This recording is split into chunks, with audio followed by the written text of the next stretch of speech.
En los barrios no hablamos nada de eso, compañeros. Allí practicamos eso que se quiere edificar como comunismo, eso que se quiere construir como socialismo.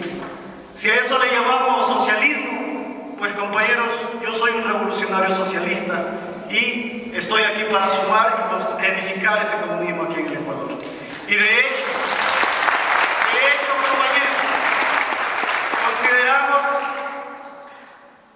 que este proceso revolucionario que vive el Ecuador necesita un análisis profundo en estos momentos.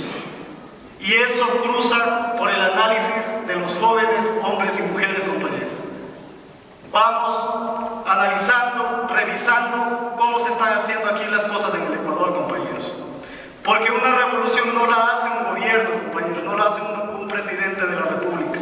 La hacemos nosotros, compañeros, los campesinos y campesinas, los revolucionarios que estamos en las ciudades, compañeros, en los barrios, los pescadores, las amas de casa, los obreros, las trabajadoras, los trabajadores, todos, compañeros. No es un gobierno, una revolución. Somos el pueblo, compañeros. Y para eso, compañeros, esto me invita también a recoger algunas palabras de los compañeros que me antecedieron. Compañeros, estos procesos hay que empezar a construir base social junto a las organizaciones campesinas.